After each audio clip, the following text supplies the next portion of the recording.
I remember meeting him. It was for Barry Bonds' What? jersey ceremony, his retirement. So him, Gaylord Perry, Willie, both McCovey and Mays, and then there was, and then Juan. So that's four already. There's one more. Um, not Cepeda. He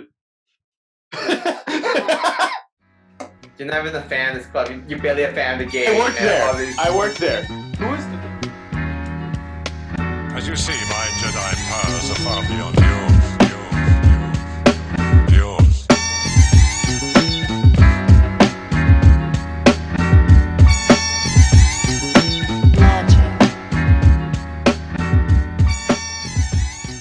Yo, what is going on, everybody? Welcome back to our podcast, The Gameplan. I'm Micah, that's Kris, and if you cannot tell, it is MLB postseason, baby, by Kris's background. Before we get into a lot of the major news that we wanted to cover, Kris, is there any news around of the different leagues? Well, I'll talk about baseball last. We just mentioned playoffs are now coming out. But in the worldwide news, in Japan, Kyosuke Moriya, sorry for butchering your name, just became the oldest ever at 50 years, at 53 years age, to play in Japanese G League division match. So That's he's played. Soccer or is that baseball? It's soccer. Oh, okay. So he's played in 5 different decades. He started his career off in the 80s and has played in every decade since. It's like a Vince Carter. Longer than Vince Carter. Yeah. He's the OG Vince Carter. Some sad news in the NFL world. Legendary Bears running back Gale Sayers died at age 87 last week.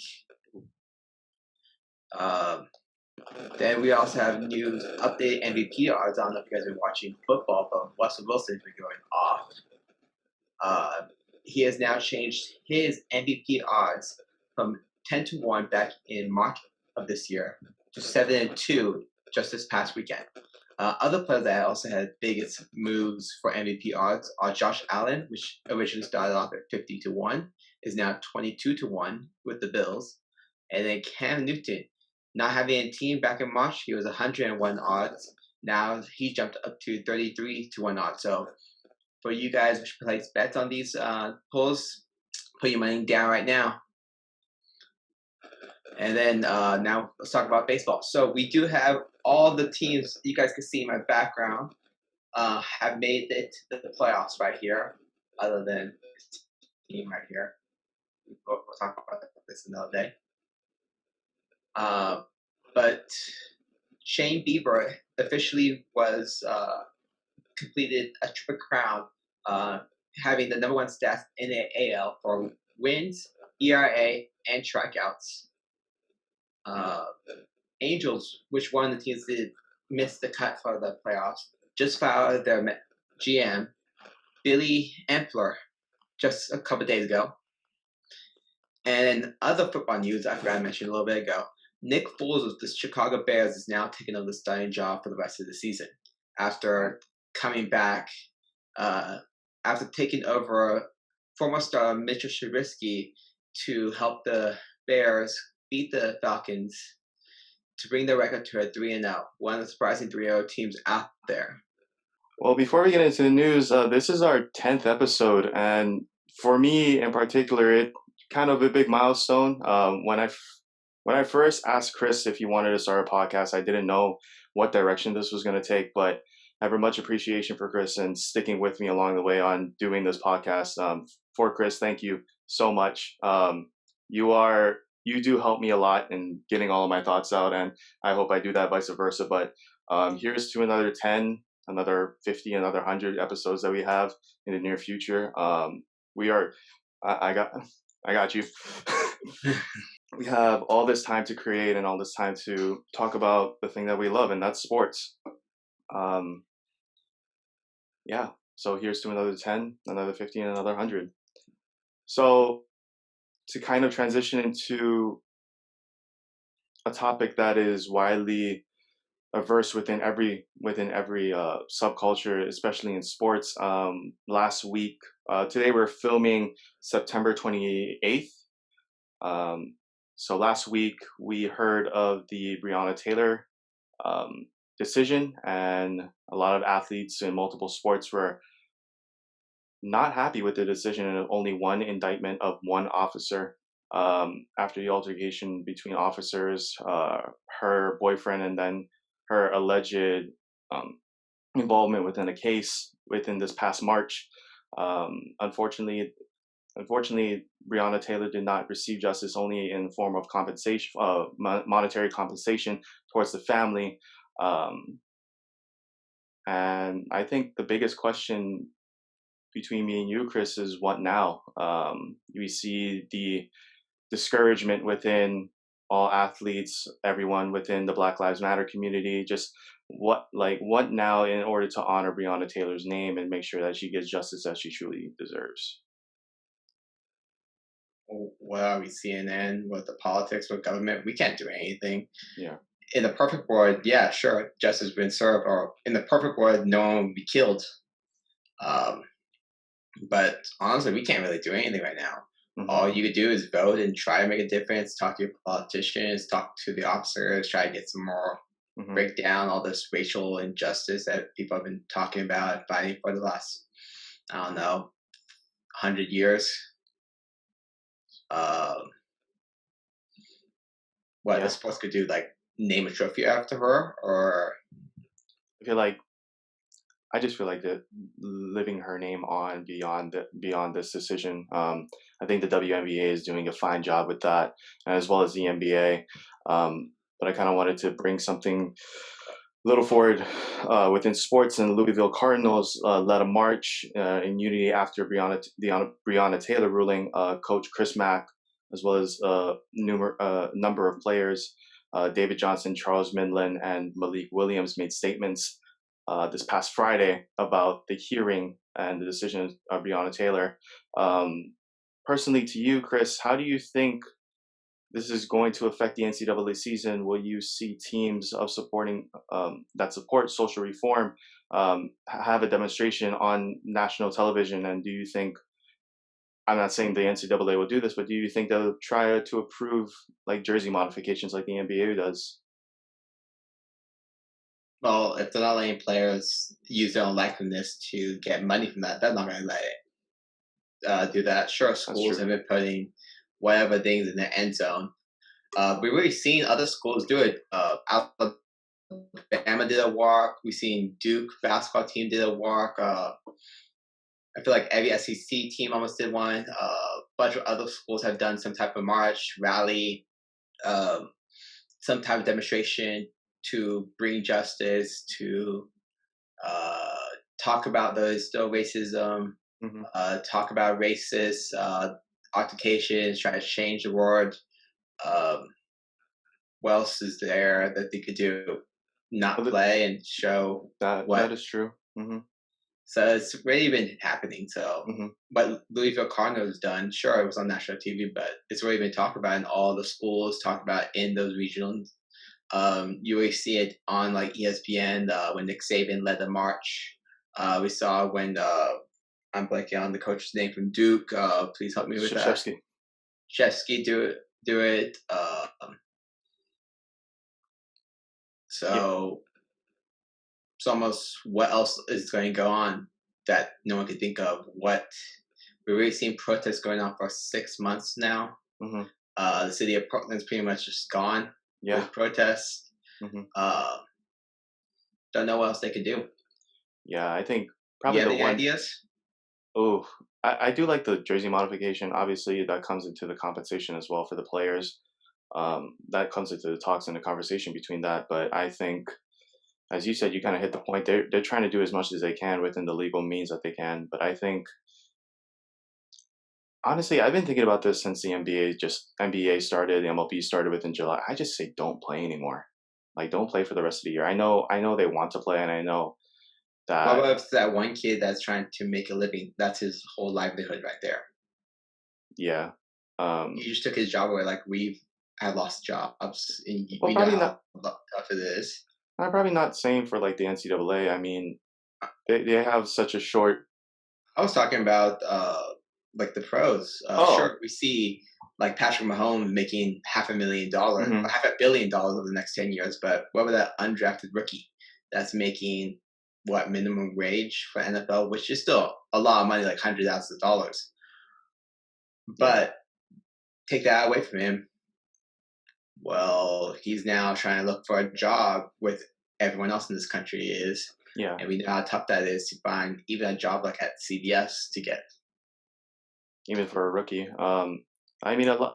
I'm not saying a lot of rookies do this, but I've seen some rookies already be in promo vids. Some that do have sponsorships, and Well, yeah, kind those of are like getting the it. first round picks. Like we I've see, seen undrafted. I've seen undrafted do it as well. Um, I mean, it is hard. I think that's personally my opinion, only because it just feels like another distraction. As Kyrie Irving said early in July, that the reason that he kind of wasn't going, one, because of COVID, secondly, because there is a bigger picture that he wanted to see other than just play he was injured basketball. too. He was not going to be able to play. He was also going to go. He was also kind of needed to go. Um, but there's just a lot of outlets for every sport to take, and that's just my opinion. Where maybe they shouldn't play, but you know, they a lot of leagues are going to have their own opinions on what they want to do and how they want to proceed. Kind of transitioning into another sport, another issue within the realm of racism and racial comments brought upon, within other sports. UFC's president Dana White um, commented on Colby Covington's comments about LeBron James and saying that we won't muzzle anybody. For those that don't know about the beef between Covington and James, this was after I want to say UFC 252. After Colby Covington won, and his quote was, "I want to dedicate this fight to all the first responders, all the military out there. According to this world would not be safe without you guys. You keep us safe and not these woke athletes. I'm sick of these spineless cowards like LeBron James." More background on Covington: he's a huge MAGA supporter and also a Trump supporter. And recently, in the past weeks, he's made comments toward Kamaru Usman, who is of Nigerian descent. He and Covington, him and Usman, I think, were saying a promo, or just this was over social media, telling Usman if he was talking to his little tribe through smoke signals, and he also said stuff to Tyron Woodley after the UFC 253 pay-per-view, calling Woodley a communist Marxist and standing for lifelong criminals. And then Dana White commented on this, saying that these guys are their own their own causes, things their own beliefs. We don't muzzle anybody here. White said, "We let everybody speak their mind. I don't know what he said that was racist. I don't know if I heard anything racist that he said Dana White." Kris, do you watch UFC, or do you watch promos in general, like for You, fights? you you see them online, like always big fights. You have that one friend that's a big UFC fan that's Mhm. always showcase. You and me know somebody that likes UFC. Hopefully we can have him the guest really soon. But I don't really watch it too often. Like there's a free fight on ESPN. I'll put it on. But how about you? Are you a big UFC fan? Oh yeah, this is kind of the reason I wanted to touch upon this. But I mean, you're familiar with the like promo process. Like they're trying to just get at each other. But even though you're not kind of familiar with USC, do you think like promos are getting harsher and getting a little bit more personal and attacking each other rather than just or attacking each other's character rather than attacking each other's style of fighting, and in order to build up the fight? And is it getting like outside of the company rather than staying in, such as the Kobe Covington beef with LeBron James and that back and forth, and then between fighters as well? Yeah, well, almost anything like it's been there's always changes. Like there's always new wars that you can like talk about something now. You can't talk about this. So you got to figure out different tactics. Maybe that guy's so used to like having like, oh, your left hook sucks or whatever. Like, okay. We hear on the field like they talk about all this shit. Like they bring up a bunch of shit on the field. Like, I feel like half the stuff I cannot say. Like, even though we're not a technically friendly family channel, but this stuff should not be repeated. You probably heard this on the court, like when playing. You always pick up those one, like you're watching like NFL rerun. They have like the dub players, and they just bleep out like a whole line. Oh yeah. So you know they talk about this shit like on the court, on the field, right in front of these players, try to throw them off a little bit. But UFC, you get to see it because that's the whole promo, is to get the other guy mind off what the fight, and like just have him slip up just a tiny bit, try to get that edge right there. Sure, we should not be hearing this. They should not be using this as promos, but that stuff's still going to go on. Like, you could take it out of like commercials, take it out of the shows, but if you're on the court or in the ring, you're going to hear that. It's going to be going on for years and years.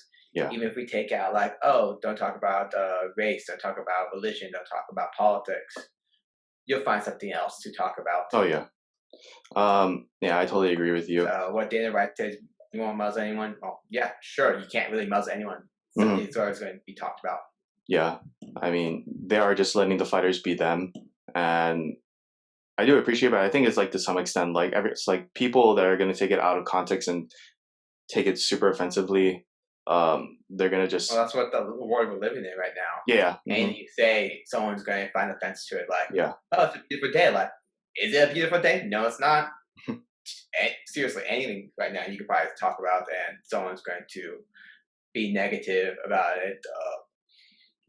Look at the whole show. Well, you said Stephen A. and Michael. Max Kellerman. No, before. Skip Bayless. Like, the whole job was to argue with each other. Yeah. So it's going to go on and on for life. Like, they moved on. Those two moved on to each other, and they still argue with new hope. So it's just a cycle that never is going to be broken unless everyone just goes mute. Yeah, that is true. Some fighters like bring up, like they try to use metaphors as jokes. One thing that in this former fight, Israel Adesanya, I think this was for his opponent. Oh no, this wasn't for her opponent. It was for Yancy Romero. I forget his first name, but it was for a fighter with the last name Romero. He said he's gonna drop him like the Twin Towers, and that's where like there's some stuff that should not like that's a big, or 9/11, not 9/11, that was 9/11. Just anything like December 8th, Pearl Harbor, those stuff like mass tragedies. Yeah, and obviously like the media is just pulling like what they need to in order to like make people look bad, or just no getting those sound bites. Yeah, and obviously Israel Adesanya. That's how you get your clickbait. Yeah, Israel Adesanya was just making a light joke out of it, and he thought it was a joke, and obviously the media didn't want to take that route and use it as just fire for underneath both fighters.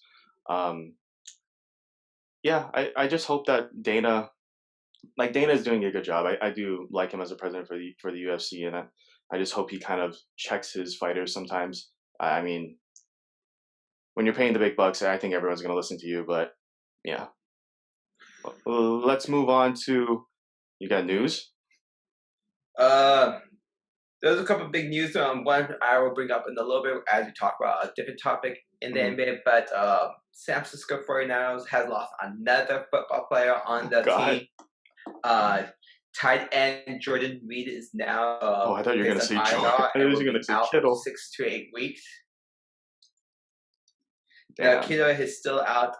His diagnosis for Sunday's game against the Philadelphia Eagles is questionable still right now. So the 49ers, which are the 2-1 right now, the record entering week 4, have a long road to keep battling it out to keep themselves in the playoff hopes after losing so many key starters and key backup players. Yeah, that is true. Now it's another climb for the 49ers, but hopefully they'll be back soon. Let's keep into the fighting circuit. News that I caught this past Friday. Recently retired Connor McGregor tweets that he's going to be fighting Manny Pacquiao in a boxing match in 2021 or late 2020. Do you keep up with boxing, Kris? On the big fight, so yes, I actually did hear about this. I've seen some articles on it. Conor McGregor wants to. He said since this fight with Floyd Mayweather, he wanted to fight again and try to go for after a belt. So he's now facing another legendary boxer, Manny Pacquiao, which many of us should know about. The Filipino that has won so many records. He's also a congressman. He owns the a basketball team out there and the point guard. Yeah, that is true too. Manny Pacquiao, man of many hats. Yeah, what kind of surprised you? I mean, not only going against Manny Pacquiao, but probably going one against the fastest. I forget what division he is, but one of the fastest boxers of all time, right after Floyd Mayweather. Do you think Connor just wants a spotlight and kind of to get the payday after retiring and just fighting in big fights? Yeah. We know he's making money in his commercials. I don't know if you've seen like the whiskey, I think it's commercials he's been in lately. Yeah, his Proper 12. He is making money, like his face, his brand. Thank you. He's making a lot of money, but he still has that like urge to fight, and he wants to go after the biggest names, the legends, to prove himself worthy to be to have his name up there.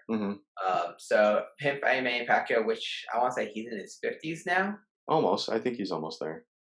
So Conor McGregor, which I want to say he's in his 30s, maybe he's in his late 30s, throwing into 40. Yeah. Yeah, so he's still relatively young compared to Pacquiao. So there's that massive age difference. But we did see Floyd Mayweather, which I think is 50 or 50 something now, fight Conor McGregor years ago, and 2 years ago. Floyd Mayweather was still able to beat him pretty easily. Yeah. No, go ahead. So, sure, it's another money grab. Both these well-known fighters are going to make a pretty penny, upwards to millions and millions of dollars. Whatever station that going to air it on, the pay-per-view money is just going to be racking in. We don't know right now when it's going to be or if it potentially will have fans in the future, which we hope in the future we could go back to live sporting events. This will be one of those fights that you can't miss, and hopefully you can actually be there in person to see Manny Pacquiao do another fight. I think his last one was again. When was his last fight? Do you know? It was the last summer. I remember watching that fight. It was against Keith Thurman. Okay, so he's still a fighter, so he's staying in shape.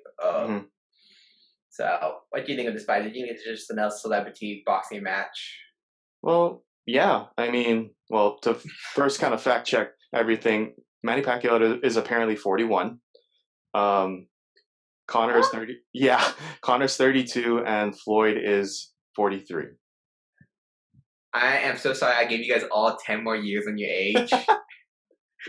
I feel like fighting, you just get an extra 10 years added to your life. Or not added to your life, but subtracted. I think Floyd, the reason you thought of 50 is because he's 50-0 or 51-0. Something like that. Sure, let's go with that. Let me backpedal a little bit. I'm sorry, this is going to be off subject. It should be a quick 2-minute thing. How are these guys so that young? I thought these guys were a lot older. I've been hearing their names for years. I thought they were like... I think it's like because how much they train. Like how rigorous they train. And I mean, their bodies are like teenagers in comparison to like probably but obviously they do take a lot of headshots too. It's okay, Kris. We all make mistakes. No, like I 100% like that was my mistake, but I'm just like I'm just shocked. Like they're in the Conor McGregor, as we both thought was in his late 30s, is in his early 30s. Yeah, I don't know why I thought he was in his late 30s. Yeah, it's just because we've been hearing names and they were super young when they first came out, and now it's years later. Oh yeah, I think my favorite fight of all time is still his Nick Diaz bout. I'm waiting for number 3. Okay, so sorry for that little sidetrack, but So honestly, what I think about it, obviously money grab, but Connor really wants to go into boxing, and Dana's really pushing for it because Dana wants to go into the boxing circuit. I mean, he owns majority of USC, but I think he recently sold the US or sold partial shares of the UFC. Um, so I think that's why he wants to get into boxing or just have another like revenue for him. Yeah, this was back in 2016. Sold UFC for $4 billion, but says he will run promotions. So I think that's why he wants to get in. Dana wants to get into boxing is pushing Connor because he is kind of the face right now. Then another fight that is kind of on my mind is probably the late great Mike Tyson versus Roy Jones Jr. I don't know what you think about that, but Mike does look nice right now. Mike really looks nice when training. that's training though. Like, Yeah, it's gonna be a different thing when he fights somebody for real. Please tell me that he's at least 50 years old. I want. he's at least 50. And how was the? Okay, so I got one out of 4. Those are not bad numbers. Nope. How young is the other guy? He's 51. The other guys, they're both in the 50s? Yeah. Oh. You're not gonna fight a young guy. Are you kidding me? I don't know. You know how bad I'm with age and with fighters. Nah. Yeah, that's probably just another money grab for both of them. But it'll be cool to watch. You know, thousands, probably millions of people will be tuning into that fight. Oh yeah. I personally would rather want to watch McGregor versus Mike Tyson over him versus Pacquiao. I mean, even though they're both in different weight classes, that would be, I mean, strong and just quick Mike Tyson, who's literally 100 pounds heavier than Connor, or try 80 pounds heavier than Connor and 20 years older than him. That, I mean, Mike would get his ass kicked probably, but it would be an entertaining fight. maybe then in the future, we'll see one of those fights. Yeah. I would love Canelo fight. Canelo. Yeah, well, Canelo, we know that he is a Mexican-born fighter. He's going to kill McGregor. Yeah, I got root for my Mexican brother. Yeah, that's the only fighter that actually I do follow a little bit more than other fighters. Mm-hmm. Yeah, I get that. I follow Pacquiao more than any other fighter. Oh God, the keys. Off record, is that considered racist? No, fighting is a. No, I'm talking about what we just said. Like we support the people that are the same color as us. No, dude, are you kidding me? The entire nation of the Philippines support Manny Pacquiao. Every Filipino American support Manny Pacquiao. Every black person supports Floyd Mayweather. You telling me different? So when he fought Conor McGregor, you cannot tell me no African American did not support Floyd Mayweather and supported Conor McGregor. So there is some type of race. Sorry, I just thought that joke right there. I was like, okay, so going on to number 9. As we hardly transition to our next topic, the New York Knicks hired Tom Thibodeau, who was the former coach for the Bulls, where Prime D Rose, Booz, Joakim Noah, that super team within 2011 was formed. Tom Thibodeau is kind of known for an intense practice as well as intense coaching style. With as much young talent that there is on the New York Knicks, do you think it would work out? You gotta get into shape. You know the Knicks. Well, they've been losers for years and years. Like they are trying to find any type of way to. Well, ask any Knicks fan. Okay, fine. They're not going to correct me. Right? They're like, yeah, that's true. Let's try and find a winning formula. So hopefully Tom Thibodeau is that winning formula and helps them like get a little better. Try to like get somewhere to where the potential could be. Um, so we've been seeing a bunch of names being moved around in the NBA. Hmm. Thibodeau is now most recent, but I actually want to bring up some news which broke up right before our podcast. Oh yeah, go ahead. Doc Rivers has left. Woo! Bye bye, He Doc. left. He left the LA Clippers that he's been coaching for, I want to say, almost a decade, at least a decade. Almost a decade, yeah. I think a We'll little say over around five. a decade. A little over five because I think he was still with Boston during the time he was with Miami, or LeBron was with Miami. So over five. I want to say at least 8 because I remember when I actually started watching basketball. I remember the Clippers with Blake Griffin, Chris Paul, and Doc Rivers was You're on just that starting team. out, yeah. Yeah. So I want to say at least 8 years he's been with that club. So it was a big surprise that he was not fired, but he said he's out. So there's some news breaking now that a couple teams that are reaching out to him, see which fit will be better for him. Go back to Boston. The 2 top teams right now, Boston's not one of them. Damn. Is the Sixers and Pelicans. So we saw the Pelicans let go of Alvin Gentry's. So do you think Doc's going to be the guy to help coach Zion and give them that powerhouse over there? Or do you think he would be that fit with Simmons and Embiid over in Philadelphia? It's so hard because like both of them have what he had in Boston. They have like a Rajon Rondo-esque within. That's a lie. I don't think Philly does have anything in relation to Boston. I think the Pelicans have more of what he had in Boston in comparison to Philly. So I think he would kind of stray more towards Philly. You can obviously coach.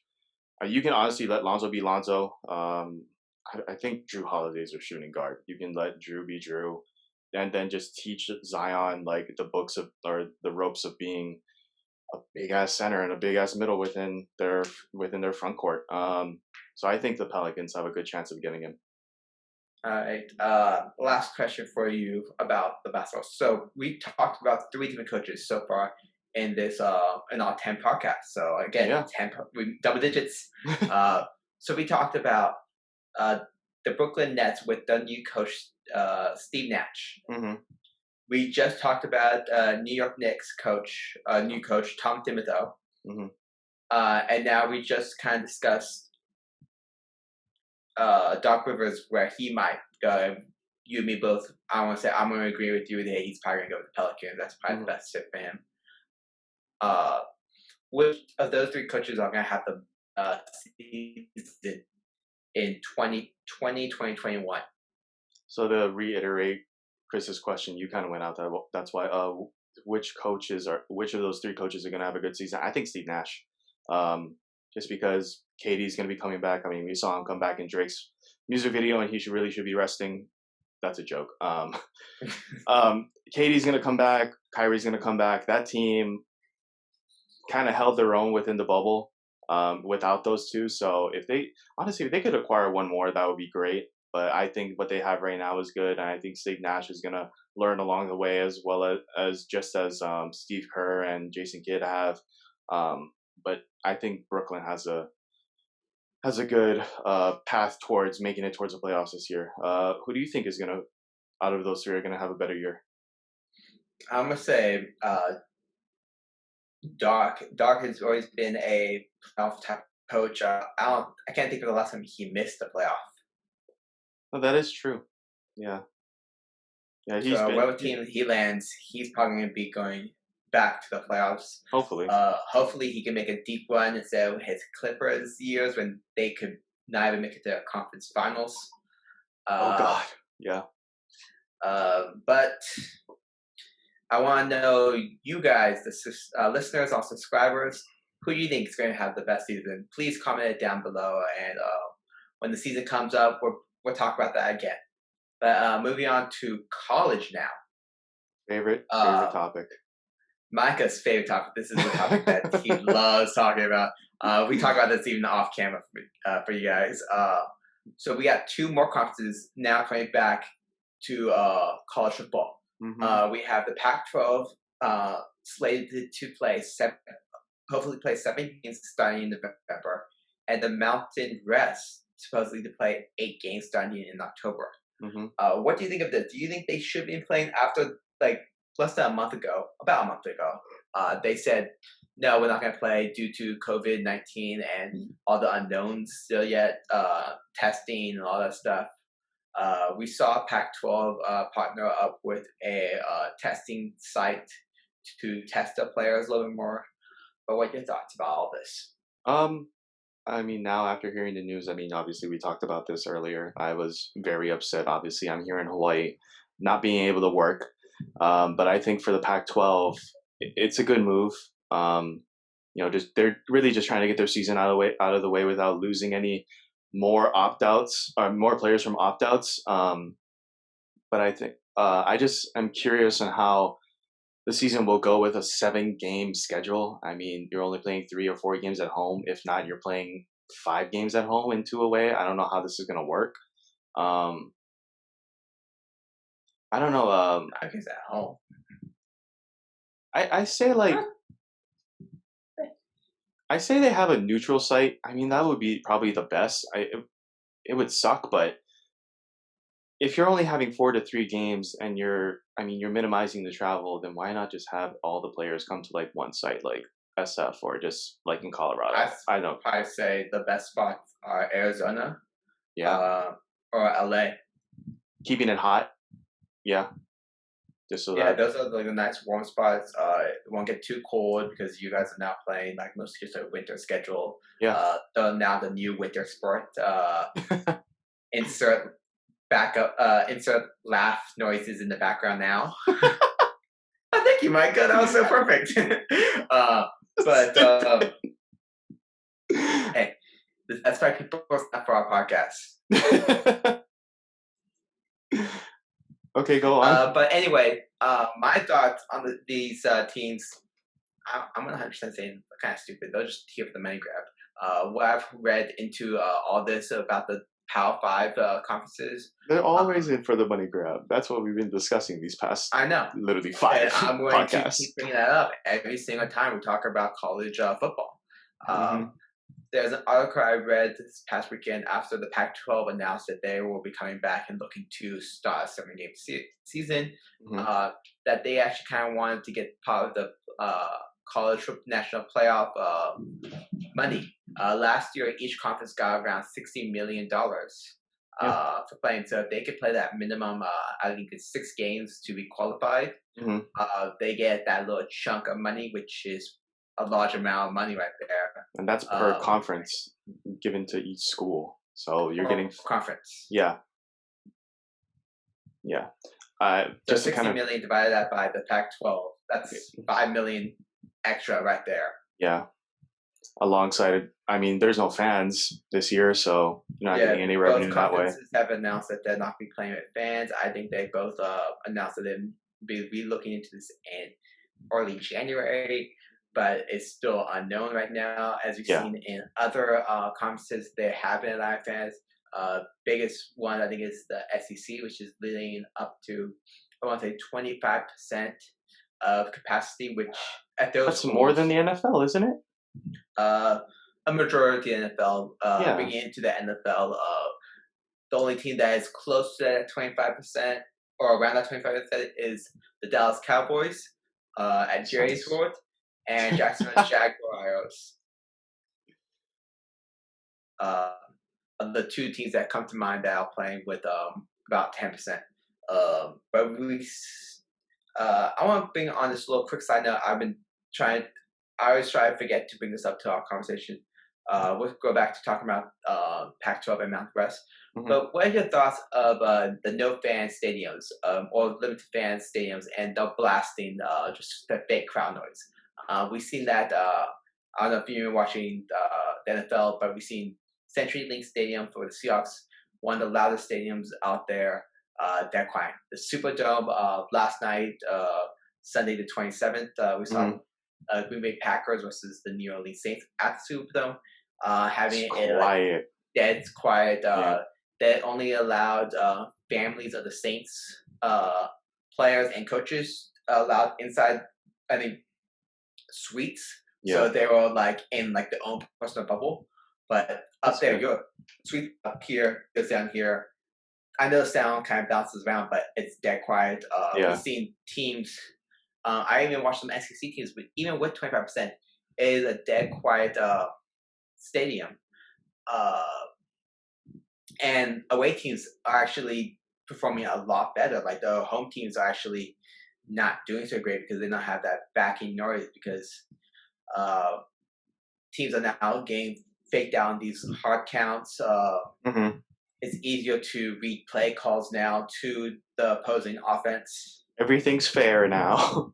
Everything's fair, so we're actually seeing like the best of the best. We Yeah. saw Aaron Rodgers last night go off. What are your Sadly. thoughts? Do you think they should keep playing that fake crowd noise, or just kind of just make it dead quiet and just hear the pads of the players or the hit of the bat for baseball? We were to hear like basketball, like they don't have too much sound. It's like the players are the ones the clapping. They do have now fans and family as fans, but it used to be just basketball players talking. I feel like that was the only sport you could actually hear just the game. Am I right? Or Yeah, until they incorporated the Zoom, like in the Yeah. Zoom part of it. Personally, I love it. I mean, especially probably when it comes to for the NCAA rivalry week after, or I think it's before Thanksgiving or after Thanksgiving. I don't remember. Rivalry week and like games such as Michigan versus Ohio State, those big games, FSU versus Miami. Like, I'm all for it because then the home team, whoever's the home team, gets stumped because they don't have the crowd to mess with the visiting team. And if I'm an FSU fan, so if we play at Miami. I haven't even checked their schedule yet. If we play at Miami, then we're on like the same level as they are, and vice versa. But yeah, as a fan, I'm kind of all for it. You kind of hear their hard counts. You can kind of see what they're doing and not mimic, but really just like focus in on the actual playing rather than the crowd noise. As for like things like baseball and what other sports? I mean, basketball and football, they're kind of the same crowd wise. For baseball, I think it throws everyone off. The reason why is like if when you're on offense and you obviously when you get a home run, you kind of need them. I need like the crowd to back you up and like throw the defense off. But now since they're not there, especially going into the playoffs now, it kind of just really puts everyone on the same totem pole. Especially the Houston Astros, like they can't hide their camera in the crowd anymore like they used to. that was a good one. But I don't know. I think personally, I don't know. We don't have any professional teams here. I mean, the Mountain West is probably the only collegiate team that we watch here with the University of Hawaii. So I don't know. I'm saving money not watching sports at this point live. You and me both. Yeah. I'm not actually saving money. I'm probably spending more money than I did. Yeah. So to reiterate the Pac-12 situation, they're starting officially on November 6th. Men's and women's basketball on November 25th. No indication of eligibility for the CFP. Santa Clara and Colorado have strict guidelines for coronavirus only. And I kind of want to add this question and see what you thought. How do you think for Stanford and everyone else in the Pac-12, how do you think they're going to crunch every sport that they support within a spring season? So 25 seasons. Stanford, since they're including their ones that they got rid of or are furloughing into one whole season. How do you think that's going to look? Well, I'm probably going to guess right now that they'll probably also do a conference-only schedule for a lot of them other than like the couple of sports that are not within our league. Within the league. Yeah. I'm just going to talk the three that I think of the top of the head. Men's volleyball. Mm-hmm. I want to say lacrosse and field hockey. Yep, those three. Don't forget track and cross country. Track, cross country, gymnastics, I think too. No, we have conference. Yeah. Yeah. So it's going to be I'd say all the other than those handfuls, it's probably going to be a conference only thing because we're going to have so many stuff going on, and restrictions are still going to be really high. In 6 months from now, we thought 6 months ago, back in March, that thing would change today. Yet we're still in the same boat practically. No closer, maybe like a step closer to back to where we were a year ago. But that's why I'm seeing like we may even see some more cuts in some programs across the board. Not just like we're talking about Stanford with their biggest thing was 15 cuts. But they're going to try to work around it. What I've heard in Stanford, I think you heard the same news from our one of our bosses that they're going to try and implement some other fall sports and wrap them up as fast as they can. Oof. That's going to be hard. Yeah, that's why I'm thinking like across the board because it's going to be tough to have a bunch of stuff. And I know that the ACC has already started women's and men's soccer over there. So that's one club. One conference that I'm not going to be playing a spring sport. As we know, the Pac-12 is going to have soccer played in the spring. I believe that's going to be so hard for them because they're going from unless they cancel the entire season, which I've heard that is still in talks. Damn. But it's going to be a big change for at least the 2020-2021 academic school year. I'm sorry for all those who have to work it. You and me probably working for most of it. I hope. I mean, so we're going to see a lot of new things coming in the next couple of months. Oh yeah. So it's going to be interesting to see. Yeah. Well, I mean, the NCAA has just been having its ups and downs, but the MLB is in their playoffs. Wild card standings are in. I have the outdated version, but we have the updated version, obviously. So for the American League, it's the Rays versus Blue Jays, Athletics versus White Sox, Twins versus Astros, and Indians versus Yankees. And for the NL, it's the Dodgers versus the Brewers, Braves versus Reds, Cubs versus Marlins, and Padres versus Cardinals. Kris, what do you think of these 8 matchups? I love them. Like, I'm sad that my Giants, you can see right there. I wish they made it too. I wish they made it. They only needed one win to beat out the Milwaukee Brewers, which are right there. But it's going to be an awesome postseason. I love watching playoff baseball. It's a whole different atmosphere for these players. You really see it's like a do or die. This year, MLB has implemented an extra spot. They change up the whole playoffs. Instead of a wild card showdown between the last 2 wild card teams, we're actually going to see all these teams. Minus the Indians, I could not find a hat or a little thing I had. So Cleveland, if you are watching this, please send me something, a hat or anything, and I'll put them in the background. But anyways, it's going to be awesome. I actually have the World Series odds right now. This is coming in today. So this is brought to you by DraftKings. We're not sponsored by DraftKings, but this is where I got the information from. No free promos. So the Toronto Blue Jays are right now.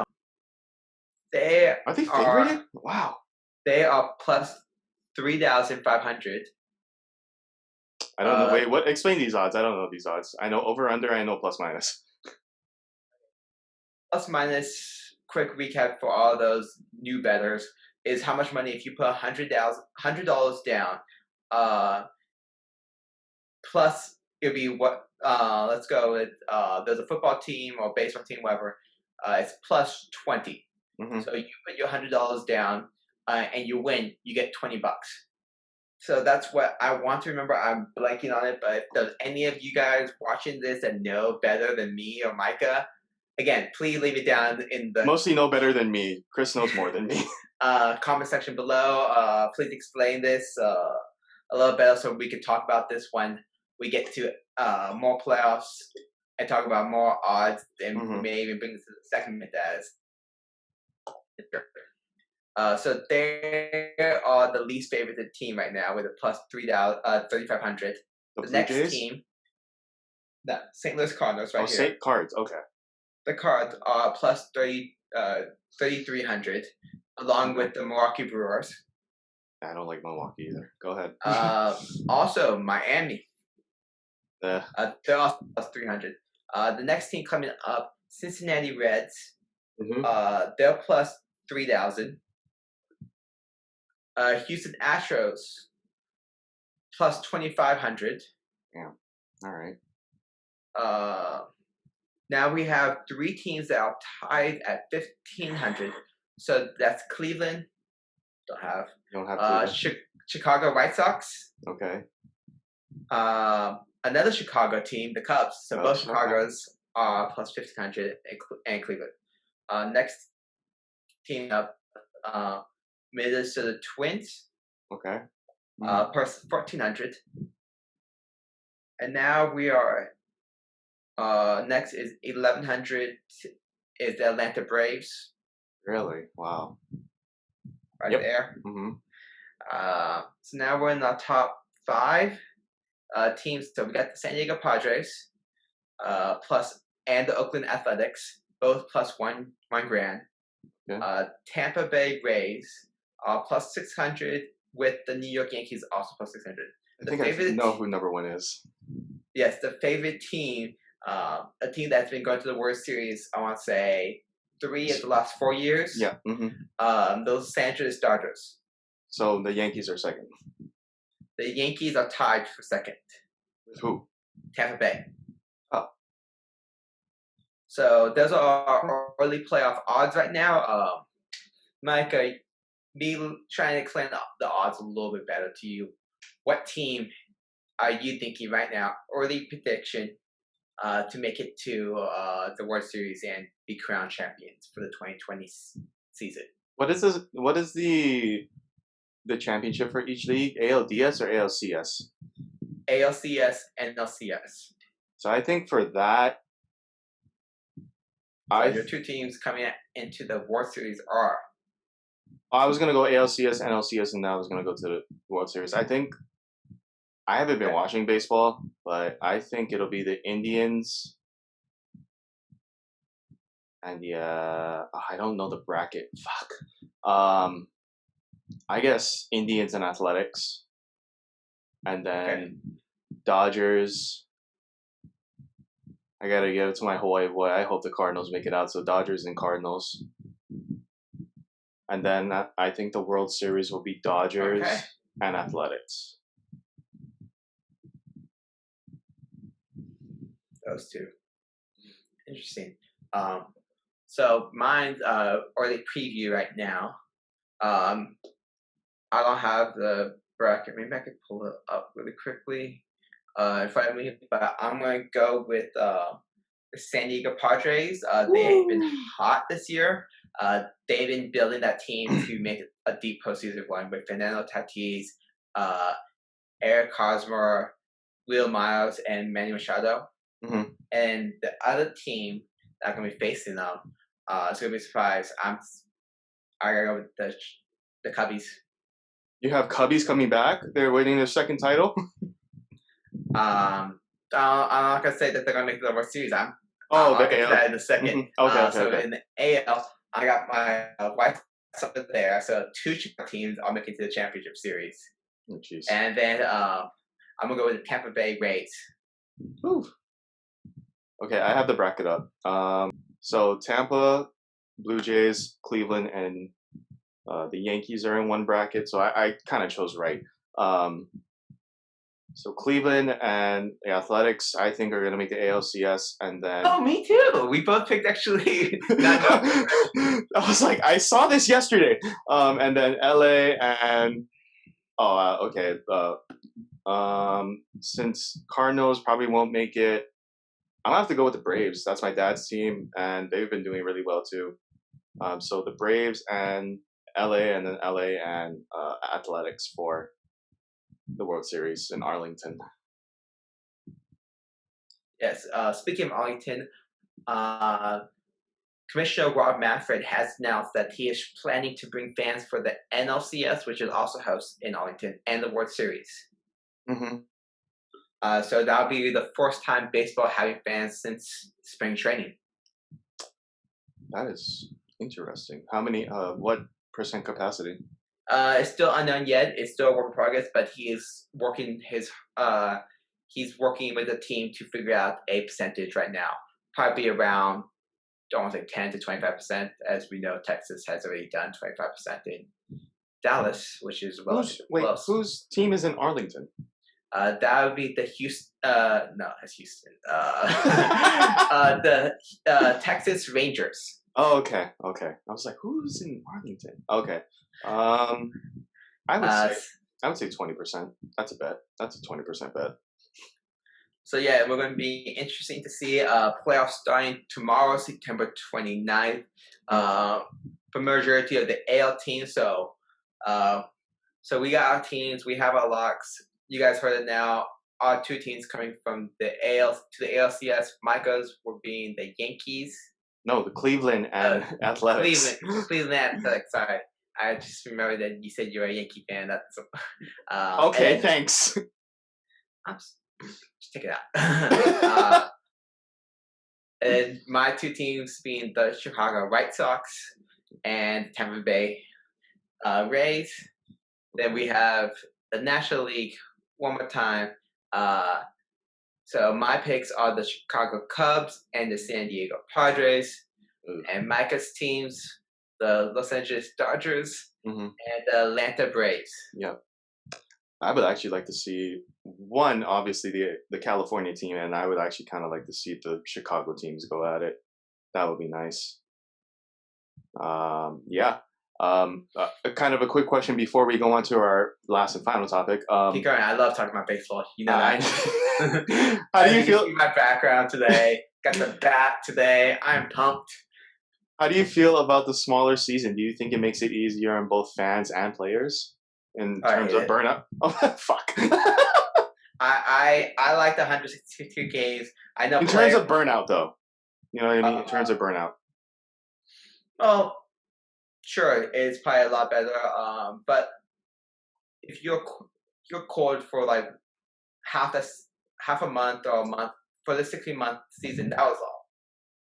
Short of your year that you're called, and people are saying like, "Oh, you suck." While you could bounce back in the 162 games.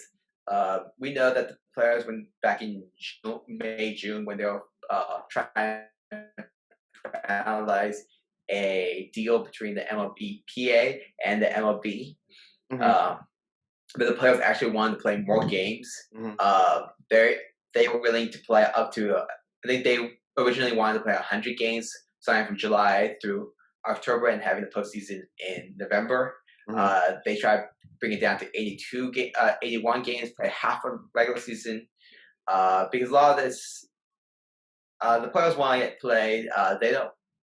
Sure, a shorter season will boost stats if you're hot, but it also destroys stats if you're cold. Yeah. We know relievers, they only get a few innings throughout a season. So if you have that one bound inning when you give up 5 runs, your ERA may never come back down to normal in a shorter season. So there are some good things that did come out of this 60-game season. I'll surprise myself. I actually did like the DH in the National League. That was nice to see another bat in the action. I will miss pitchers going out to square up a bunt or make a bat swing. We've seen the pitchers who break, most notably for 3-time World Series champ Madison Bumgarner. We've seen other pitchers. You just had to throw that in there. I did. So it would be missed. Some things that I did not like in this little trial run was the run on second and extra innings. It kind of changed up the whole game plan because all you had to do was just kind of like bunt one guy over, hit a fly ball, you took the lead. I felt like the away team, if they were able to score a couple of runs first, it was tougher for the home team to come back.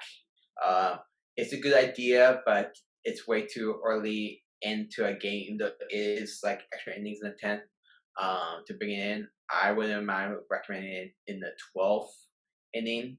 Later on in extras, let them actually play a little bit more ball. Mm-hmm. I do like the new idea, like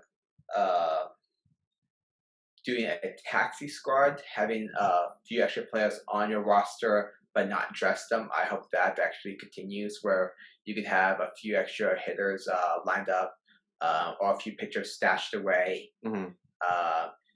There's probably dozens of ways you could work around that, like having your taxi squad set up just for each series or during road trips or home trips. But I really hope that next season we could go back to 162 games. I know baseball plays a lot. People don't really care for it, but I'm one of those people that grew up playing the sport, loving the sport. It was my first sport that I fell in love with. As you see, I love every single team. Even though the Giants are my number one team over here, baseball is just right there. Like, it doesn't matter what team you play for, I'm gonna follow it. But Micah, I know you don't really care much about baseball. Okay, don't say that. Don't say that. You don't follow baseball Thank a lot. you. So you have a limited knowledge of. I come around when playoffs comes around, honestly, as everyone does for every other sport. Fair. Yeah. Fair. That's 100% fair. What do you think about a 60-game season, like for a casual fan like yourself? Do you think it's easier for them to follow baseball a lot more, at least their teams? I mean, for someone that worked at the professional level for like half a season, I loved it, only because one, there's less games, but two, it kind of like, it does drain like the average employee there and like support employee.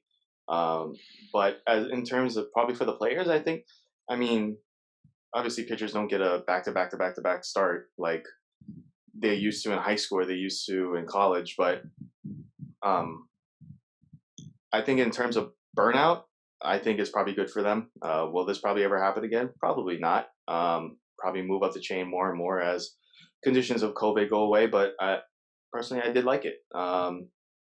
When it comes back to the 160 game season, don't catch me watching another game of baseball because it probably does the same thing over and over again.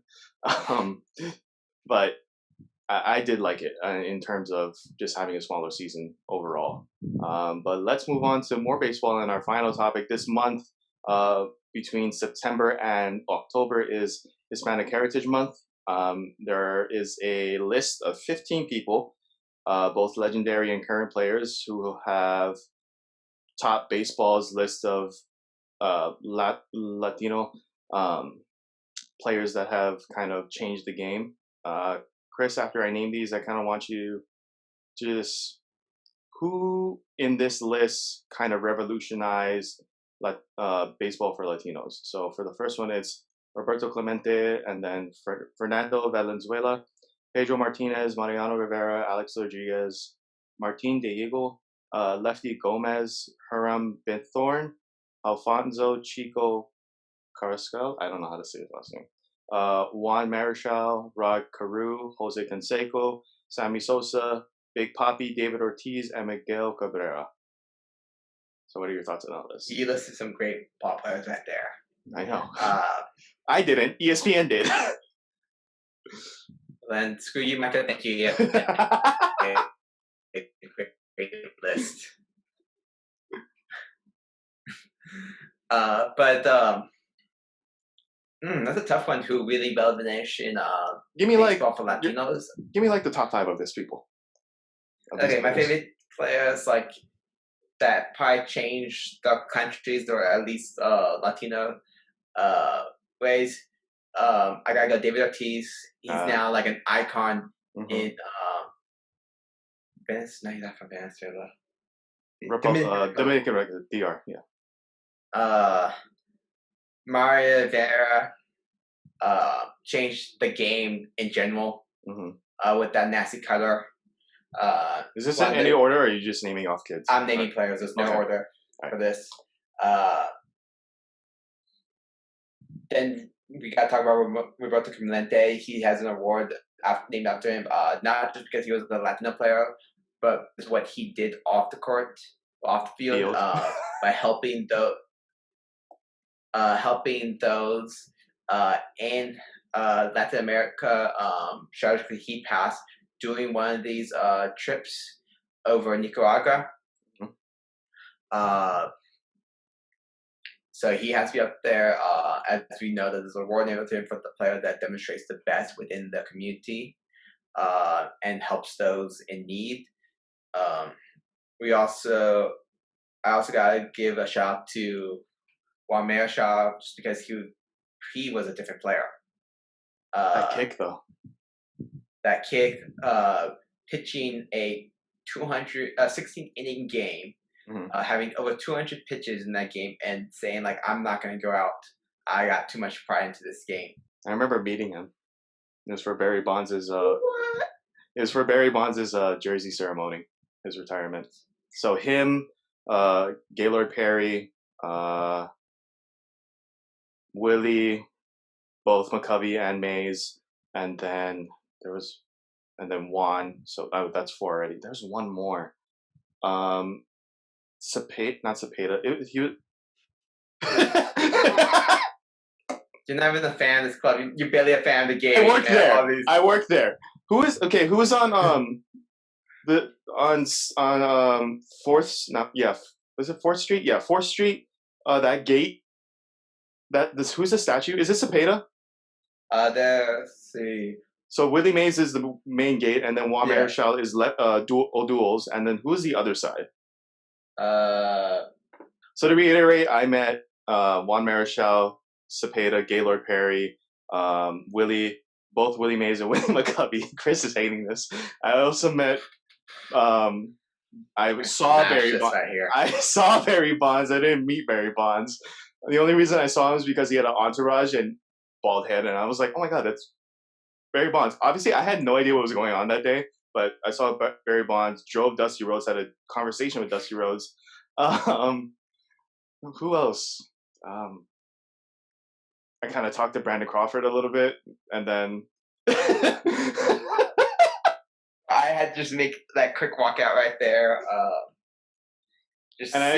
How much players that I have been a fan of all my life, and this guy just there for a paycheck.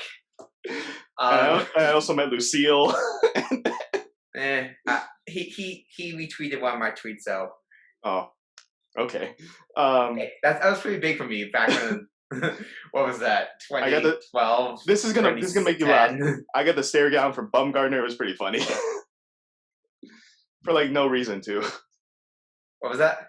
I got the stare down from Bumgardner. It was pretty funny for like no reason. That was fun. Because I got to drive all of them and then see Barry Bonds retire, and we're all on the field during. It was during his jersey retirement, but anyway, a lot of great names that you mentioned, especially Juan Marichal. You just named 3. Any more that you want to commemorate? No. Oh, 4. 4. Oh, you did 5? Oh. Okay. See, Ortiz, Clemente, Rivera, Marichal. I think that's good. A good Rushmore. That's a good. Let's go with Rushmore right there. Yeah. There's still a lot of great Latino players. Oh yeah. Out there, and you know that they're heavily invested into that area by putting it in clubhouses in I think Venezuela and the Dominican Republic to help teach these kids better skills, the fundamentals of the game, give them the opportunity to chase after their dream to come to America, come to the States and play ball. Yeah. In terms of who's playing now, in specific for Latino players, who do you think? Who else? Like, if you could add one more name, who else could be on this list? So a young player. Player. I have mine. Can you please let you name? I gotta think of a player. He plays for the Atlanta Braves. I know who I'm talking about. I can't remember. Acuna. Only because of that stretch of how many home runs he hit consecutively per day. And then what made me like him more was the heater that was thrown from the Miami Marlins pitcher, and that kind of made me like him more and hate that pitcher more. But yeah, I think Acuna could be on this list. Your choice?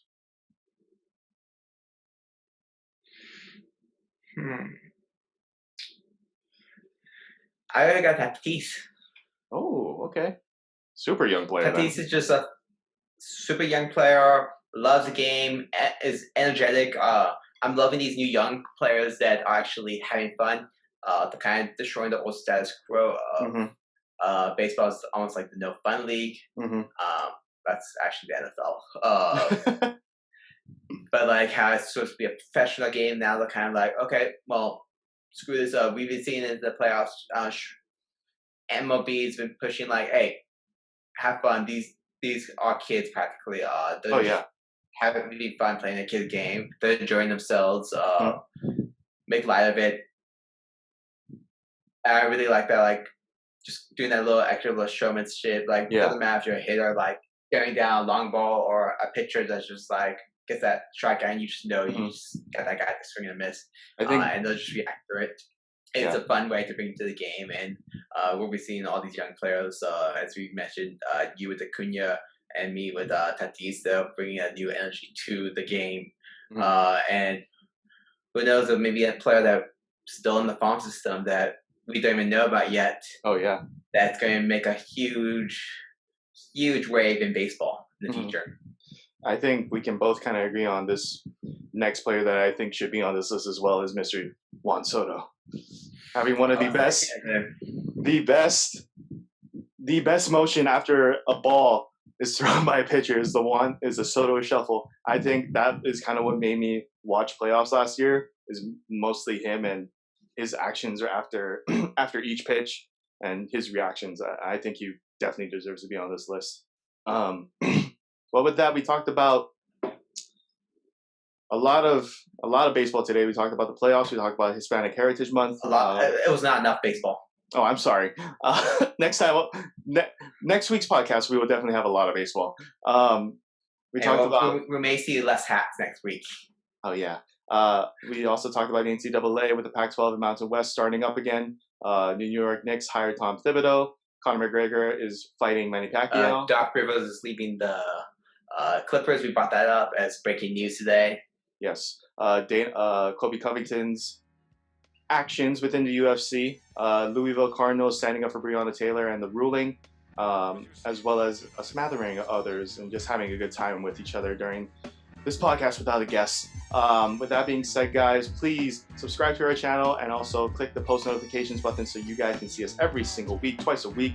Like and share this video so everyone else can see. Comment down below any articles you want us to share or any thoughts that you have, especially the thoughts that Kris has given us throughout the podcast. Is that what you were going to say? I would say, because playoffs starting, we talk about baseball a lot. We're going to bring up a podcast next week with some of our good baseball friends. But I want you to figure out what your guys' early prediction for the World Series.